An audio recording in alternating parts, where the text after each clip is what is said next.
ॐ सहनाववतु सहनौ भुनक्तु सह वीर्यं करवावहै तेजस्विनावधीतमस्तु मा विद्विषावहै। ॐ शान्तिः शान्तिः शान्तिः।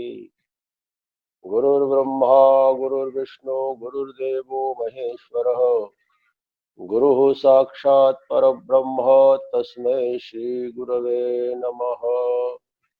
ओम शांति शांति शांति। श्रीमद् भगवद गीता 15वां अध्याय 15वें अध्याय का 6वां श्लोक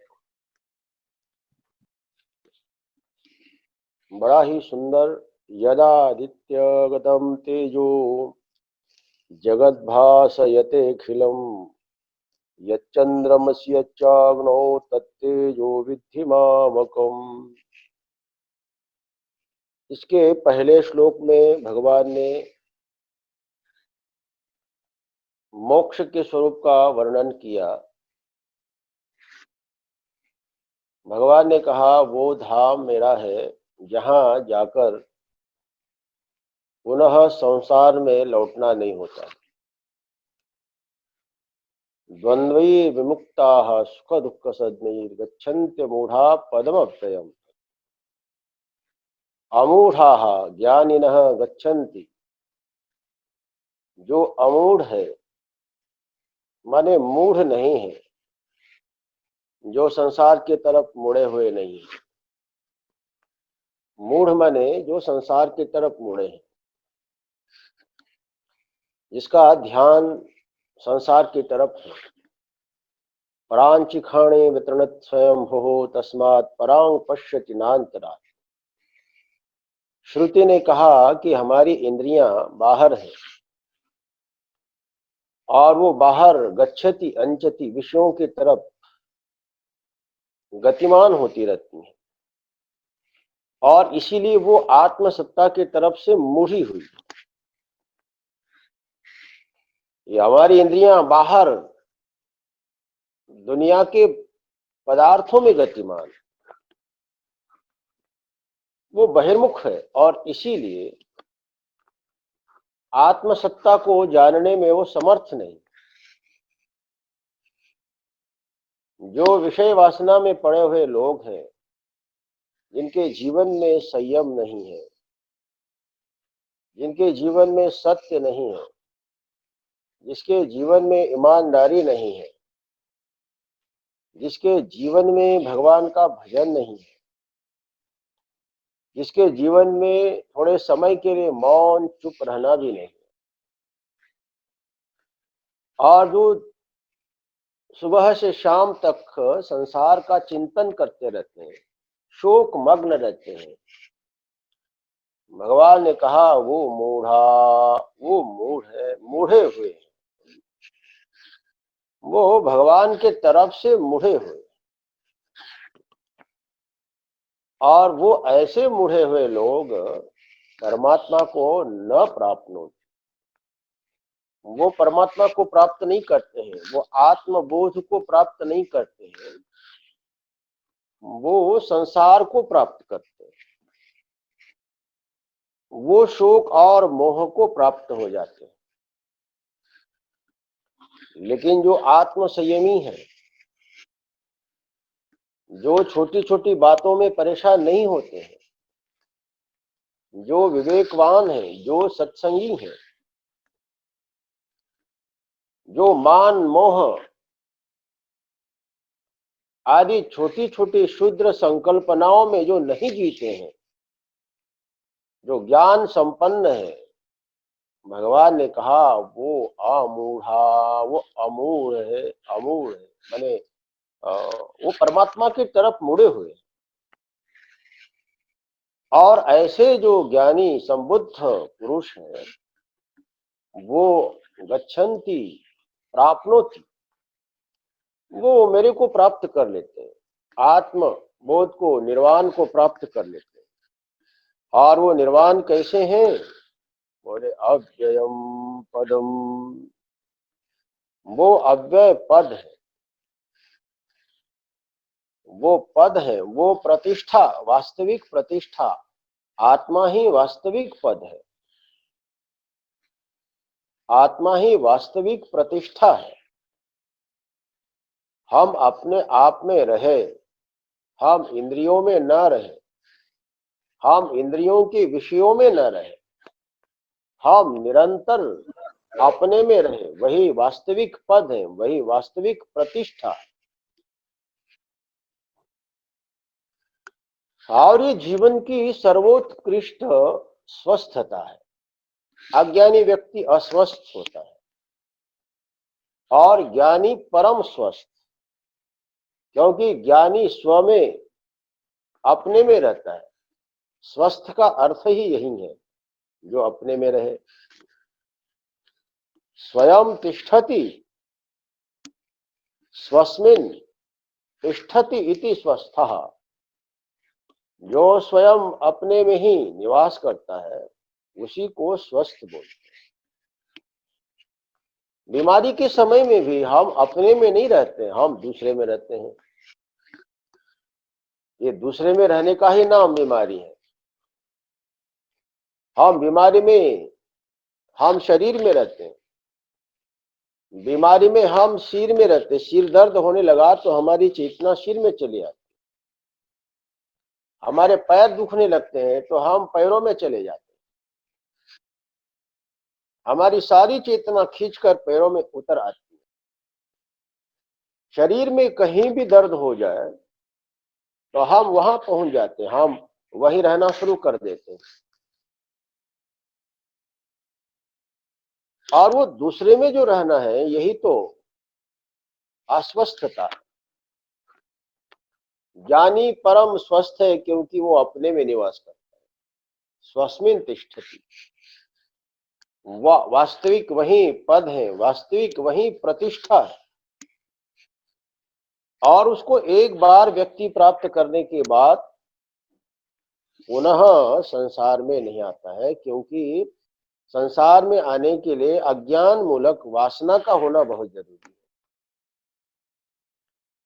हमारी जहां पर वासना होती है, वहीं पर हमारा जाना आना होता है।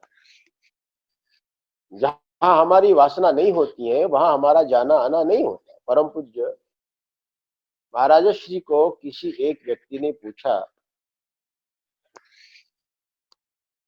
वो राजपूत परिवार से संबंधित थे। उन्होंने महाराज श्री से प्रार्थना की कि भगवान, मैं बहुत ज्यादा अभक्ष भक्षण करता हूं, तो मेरी अगले जन्म में गति क्या होगी, अगला जन्म मेरा क्या हो। महाराज ने कहा कि भाई, तुम तो अगले जन्म में गीध बनोगे। वो व्यक्ति बड़ा आश्चर्यचकित हो गया। उन्होंने कहा कि महाराज, मैं तो बहुत साधना करता हूँ, जप करता हूँ, आपकी सेवा करता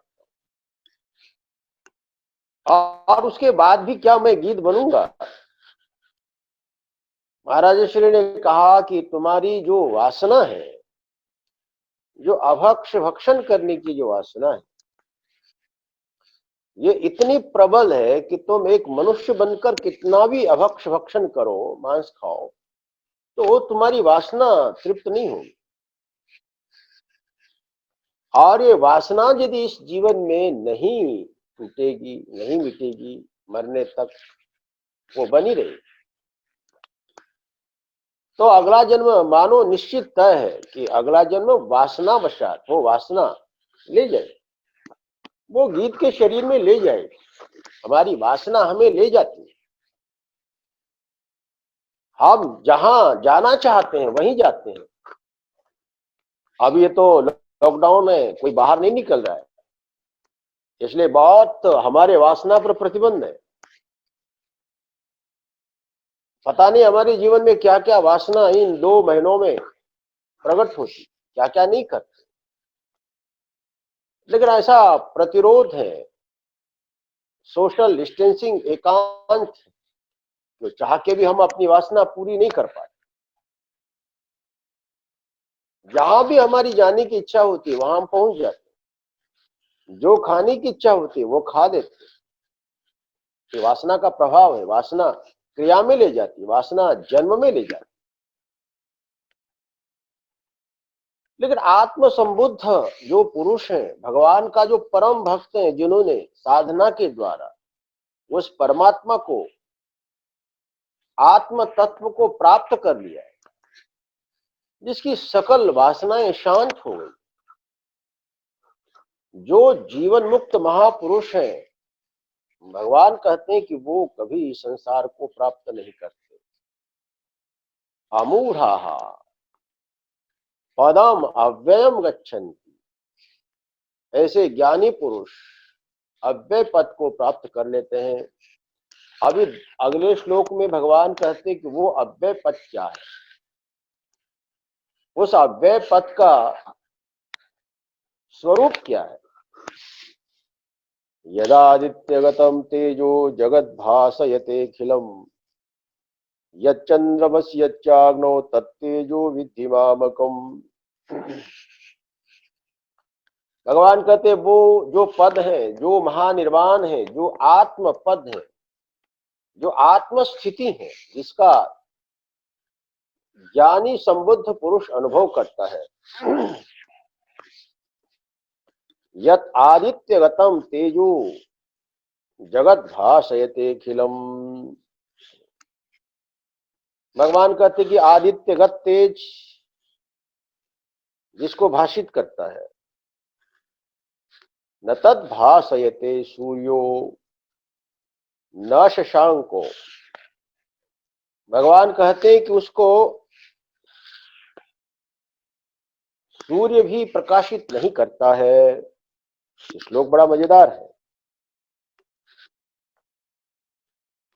हमको प्रकाश देने वाली तीन चीजें हैं। एक है सूर्य, दूसरा है चंद्रमा, और तीसरी है अग्नि। सबसे अधिक प्रकाश देने वाली चीज है सूर्य। ये बहुत बड़ा सौर्य मंडल है, और इस सौर्य मंडल में जो प्रखर तेज, प्रखर उष्मा का केंद्र है, वो है सूर्य। और दुनिया की जो भी चीजें हमको मालूम पड़ती हैं वो प्रकाश के कारण मालूम पड़ती हैं। एक न्याय शास्त्र का सुंदर सूत्र है, संबद्धम वर्तमानम च गृह्यते चक्षुरादिना। इस आंख के द्वारा उसी चीज का ग्रहण होता है जो चीज रूपवान होती है।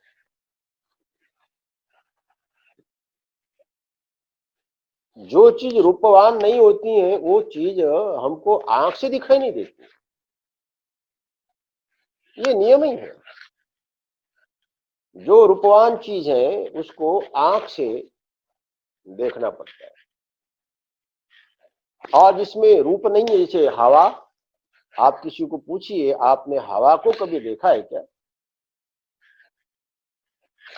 हवा तो अनुमेय है, हवा तो त्वचेंद्रिय से मालूम पड़ती है। जैसे हवा हमारे शरीर के साथ जुड़ जाती है, हवा का झोंका आ जाता है, शरीर से स्पर्श होता है, तो त्वचेंद्रिय से हवा मालूम पड़ती है। लेकिन हवा आंख से दिखाई नहीं देती है। पंखा चलता है, पत्तियां हिलने लगती हैं, तो हम अनुमान करते हैं हवा चल रही है, क्योंकि हवा में रूप नहीं है। हवा रूप रहित है, इसलिए आंख से दिखाई नहीं देती। और यही कारण है न तत्र चक्षुर्गच्छति न तद भासयते सूर्यो। भगवान ने बहुत गहरी बात बोली। यदि वो रूपवान वस्तु होती, परमात्मा आत्मा, तो वो आंख से दिखाई देता, उसको सूर्य प्रकाशित कर देता। सूर्य का प्रकाश उस वस्तु को दिखा देता है। लेकिन वो निर्गुण है, रूपादि गुण उसमें नहीं है। और इसीलिए न तद भासयते सूर्यो, न सूर्य उसको प्रकाशित करता है, और न शशांको, ये द्वितीय जो प्रकाशमान पदार्थ हैं वो चंद्रमा।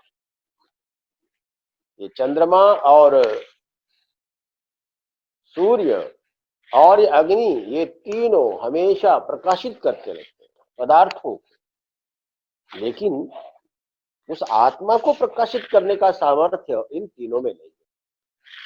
ये बात बोल के भगवान ने बहुत गहरी रहस्य की बात बोली।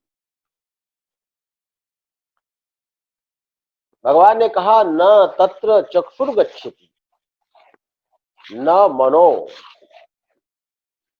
न वाक्, न वहां पर सूर्य, न च तारकम नेमा विद्युतो भांति कुतोयम अग्नि, तमेव भान्तमनुभाति सर्वम तस्य भाषा सर्वमिदं विभाति। हमारे इस शरीर में दुनिया के पदार्थों को जानने की तीन चीजें, एक है आंख,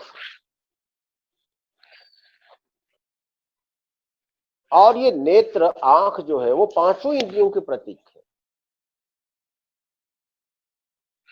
नेत्र है, श्रोत्र है, नासिका है, त्वचेंद्रिय है, रसनेन्द्रिय है।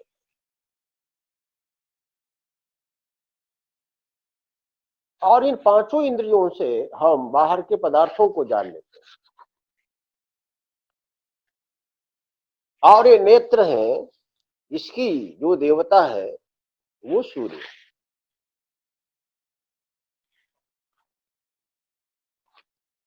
इस आंख की देवता सूर्य है। और दूसरी जो इंद्रियां हमारे पास है वो है मन, और मन की देवता चंद्रमा है। मन की देवता चंद्रमा है, मन का भी प्रवेश नहीं है। भगवान यहां कहना चाहते हैं, यदि वो स्थूल भौतिक पदार्थ होता, आत्मा इस भौतिक पदार्थ का हिस्सा होता, तो वो आंख से दिखाई देता है और वो मन से सोचने में आता है। हमारा जो मन है वो बहुत सारी चीजों का अनुभव करता है। मन बहुत सारी चीजों को जान लेता है। वेदांत शास्त्र में एक बड़ा सिद्धांत दिया, महत्वपूर्ण, सुख दुखों को साक्ष्य भाष्य बोला है। हम अपने अंदर के सुख दुख, भावनाएं और विचार हम अपने मन के द्वारा जान लेते हैं। हम सुखी हैं, उसकी पहली खबर दूसरे को नहीं मिलती है, उसकी पहली खबर हमको ही मिलती है। ऐसा कभी नहीं होता है कि प्रकाश भाई बहुत खुश हो और उसकी खबर हमको मिल जाए, और हम प्रकाश भाई को सूचना दे कि प्रकाश भाई आपको मालूम है कि आप बहुत खुश हैं। तो प्रकाश भाई बोलेंगे महाराज ये तो मेरे को पहले ही मालूम है, सबसे पहले मेरी खुशी का जो पहला दृष्टा हूं वो मैं स्वयं हूं। और ऐसे ही दुख, दुख पहली खबर देता है हमको, उसके बाद चेहरे पर आता है, उसके बाद व्याकुलता पैदा हो जाती है, दूसरे को मालूम पड़ती है। इसलिए वेदांत को ज्ञातैक सत्य बोला है। ये वेदांत का बड़ा कठिन और दुरूह विषय है। ज्ञातैक सत्य मतलब होता है कि अज्ञात कभी होता ही नहीं, जब भी होता है वो ज्ञात होके ही होता है। ऐसा कभी नहीं होता है कि हमको दुख रहा लेकिन हमको मालूम ही नहीं पड़ा। हम 4 दिन से दुखी रहे लेकिन हमको आज मालूम पड़ा। हाँ, रोगी रहे हो, हम 6 महीने से रोगी थे लेकिन हमको मालूम नहीं पड़ा। अभी कोरोना के बारे में भी क्या पता कितने बार किसको कितना कोरोना हो जाता है, और उसकी रोग प्रतिरोधी का शक्ति यदि स्ट्रांग है तो आके चला भी जाता होगा, किसको क्या मालूम। वो रोग आ भी जाए और वो खत्म भी हो जाए, हो सकता है, मालूम ही ना पड़े। रोग आया और हमने टेस्ट नहीं किया है, उसके कोई लक्षण हमारे ऊपर प्रकट नहीं है, क्योंकि हमारी रोग निरोधिका शक्ति बहुत स्ट्रांग है। आया और चला गया, मालूम ही नहीं पड़ा, ऐसा भी हो सकता है। इसलिए इस रोग से बहुत घबराने की जरूरत नहीं, सावधान रहने की जरूरत। रोग हमें होने के बाद भी हो सकता है हमको मालूम न पड़े, बहुत लंबे समय तक मालूम न पड़े, लेकिन ऐसा संभव नहीं है कि हमको दुख हो और मालूम न पड़े, हमारा सिर दर्द हो और मालूम न पड़े, बुखार आए और मालूम न पड़े, ऐसा संभव ही नहीं। इसीलिए हमारे शास्त्र ने कहा सुख दुख जातिक सत्य है, और वो अपने मन से मालूम पड़ते हैं, मानस प्रत्यक्ष का विषय माना। वो इंद्रिय होते हुए भी वो केवल मन के द्वारा जानने योग्य।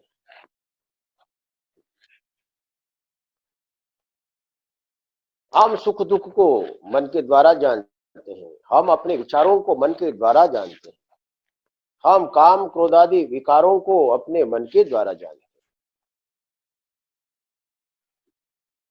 हैं। जैसे हम सुख दुख का अनुभव करते हैं, हम अपने विचारों को जानते हैं, वैसे मन के द्वारा परमात्मा को हम नहीं जान सकते।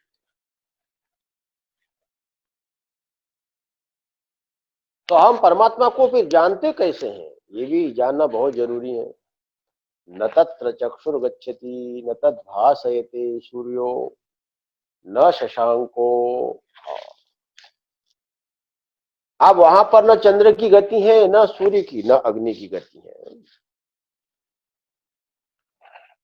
न पावक, न वहां पर हमारे नेत्र की गति है, न हमारे मन की गति है, और न हमारे वाणी की गति है।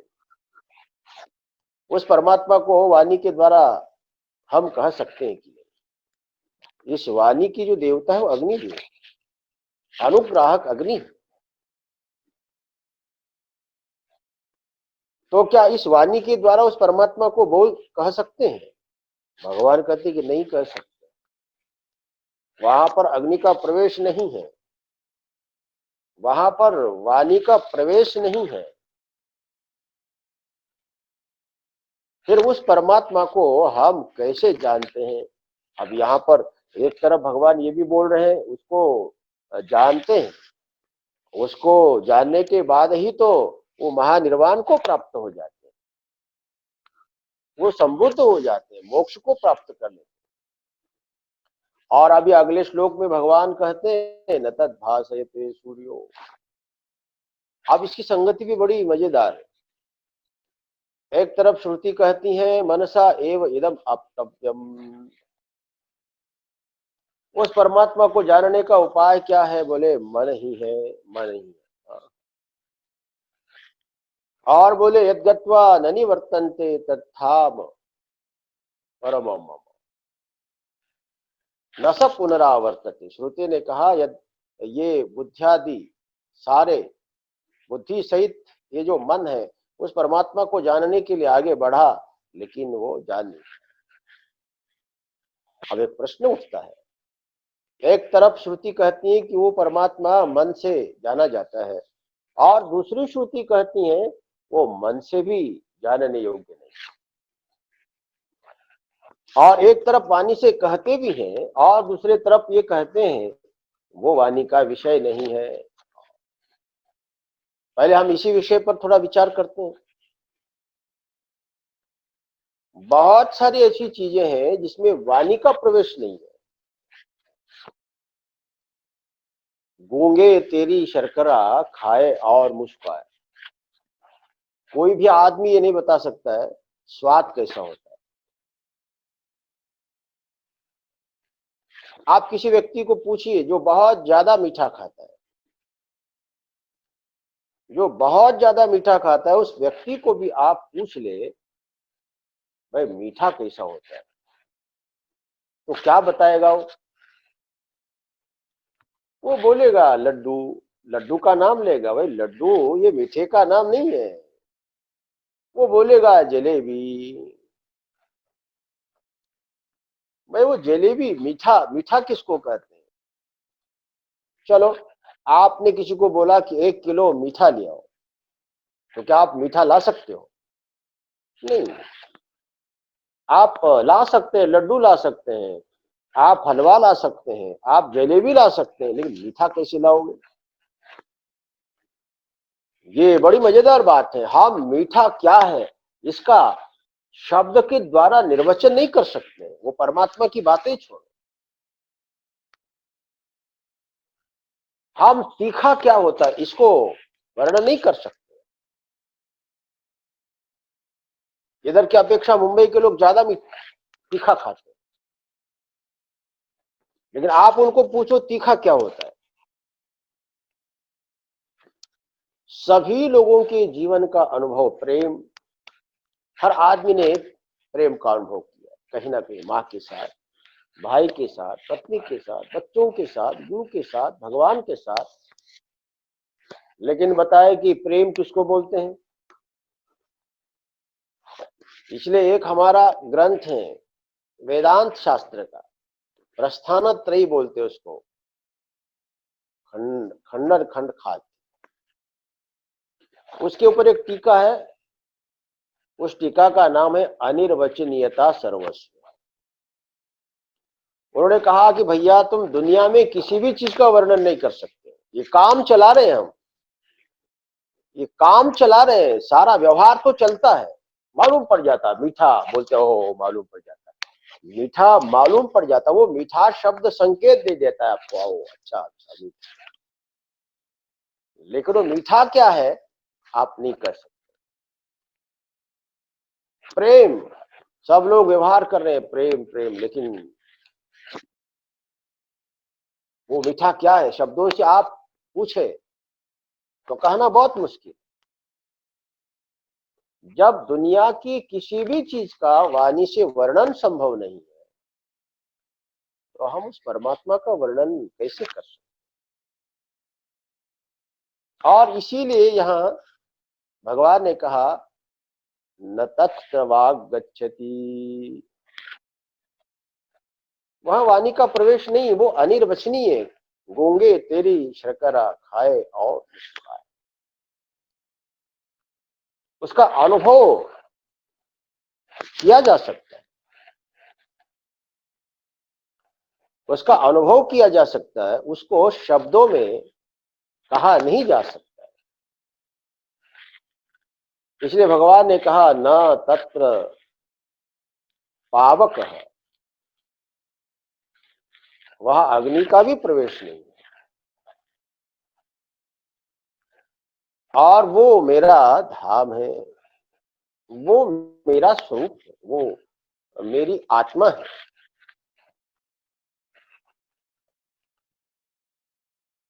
इस श्लोक में भगवान अनेकों प्रकार के,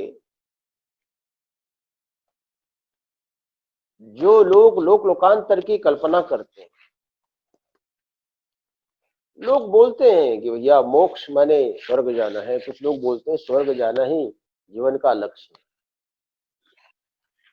और कल भी मैं कह रहा था स्वर्ग माने क्या है, वहां स्वर्ग में भी जाके वही कल्पना है। वहां पर अप्सराएं मिलेगी, वहां पर बहुत अच्छा अच्छा भोजन मिलेगा, शराब मिलेगी, बहुत अच्छी अच्छी चीजें मिलेगी। माने जो यहाँ है वो भी वहां है। जहां जो है वो वहां है, अंतर केवल थोड़ा क्वालिटी का है। वहां थोड़ी अच्छी क्वालिटी होगी, वहां थोड़ी ज्यादा सुंदर होगी, लेकिन वासना तो वासना है। वासना में कोई क्वालिटी नहीं होती है। आप चाहे बहुत सस्ती शराब पियो या बहुत कीमती, जो पीने की जो वासना है, पीने की जो इच्छा है, उसमें कोई क्वालिटी नहीं।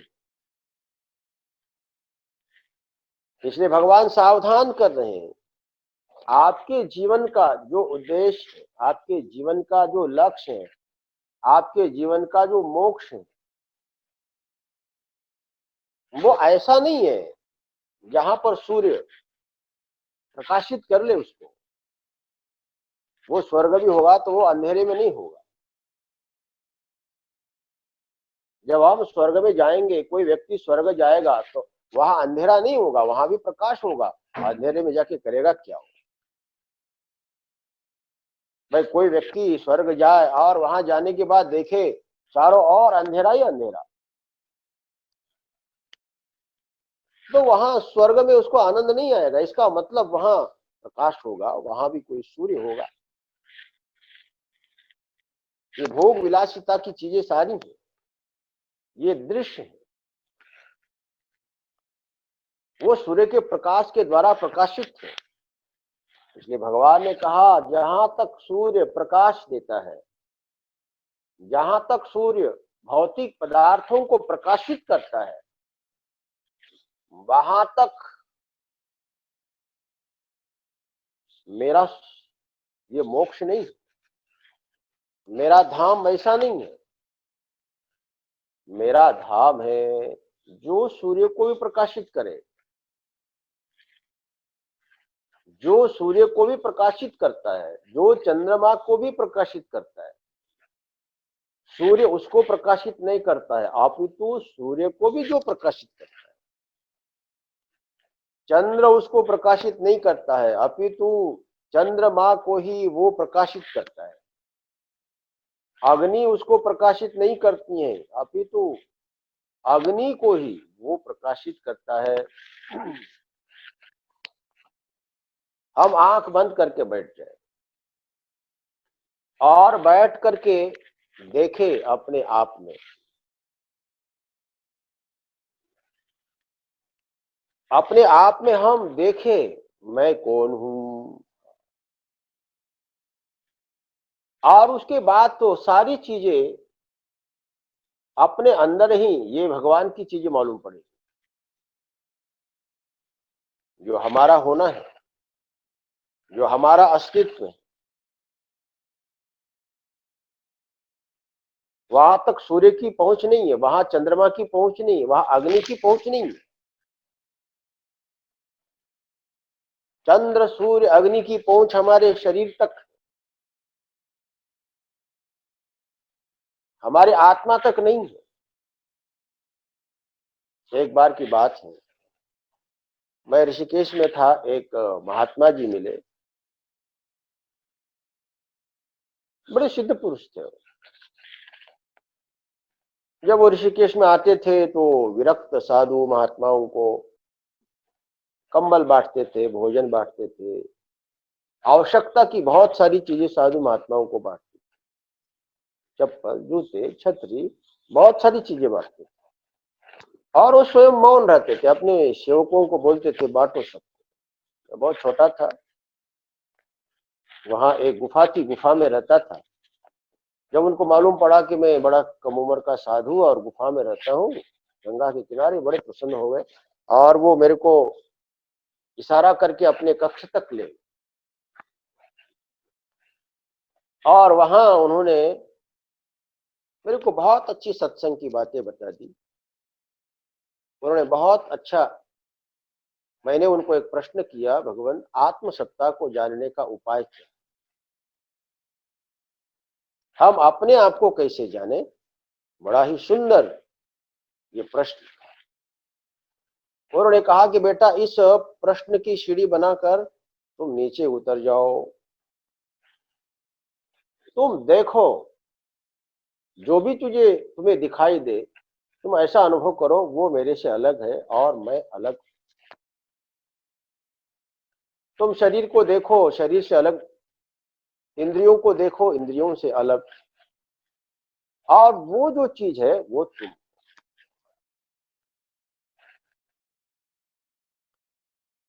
हम आंख बंद करके बैठे और जिसको भी हम देखे, दृश्य बना ले, हमें मालूम पड़ेगा ये हमारा हाथ है तो हम हाथ नहीं। मालूम पड़ेगा ये हमारा पैर है, ये हमारा पैर है माने मैं पैर नहीं हूं। ये मेरा सिर है माने मैं वो सिर नहीं। ये मेरा मन है, ये मेरी बुद्धि, ये मेरा चित्त, ये मेरा अहंकार, ये मेरे विचार। वो सारी चीजें मालूम पड़ेगी और जो चीजें मालूम पड़ेगी वो दृश्य हो। और हम होंगे देखने वाले। देखने वाली आंख के भी हम देखने वाले। हम आंख को भी देखने वाले, हम कान को भी देखने वाले। जो इंद्रियां ज्ञान की इंद्रियां हैं, उन ज्ञान की इंद्रियों के भी हम दृष्टा है।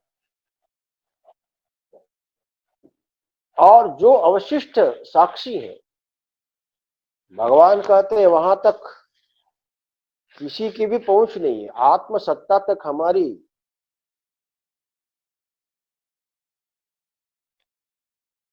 ये इंद्रियां नहीं पहुंचती है। आत्म सत्ता तक ये सूर्य नहीं पहुंचता, ये चंद्रमा, अग्नि नहीं पहुंचती है। और वो आत्म सत्ता जो सबको अवभाषित करने वाली है, वही आत्म सत्ता हम है। बड़ा ही सुंदर ये श्लोक है। इस श्लोक के ऊपर हम कल भी विचार करेंगे। आज भगवान ने यही बात बोली कि हम आत्मा हैं, हम अंतर्मुख बने रहे। हम सूर्य के प्रकाश से प्रकाशित होने वाली ये जो दुनिया और इस दुनिया की जो चकाचौंध है, उसमें हम ज्यादा न फंसे। हम उस आत्मा में, उस परमात्मा में, भगवान के भजन में अपने मन को केंद्रित बनाए। ओम पूर्णमदः पूर्णमिदं पूर्णात् पूर्णमुदच्यते पूर्णस्य पूर्णमादाय पूर्णमेवावशिष्यते। ओम शांति शांति शांति।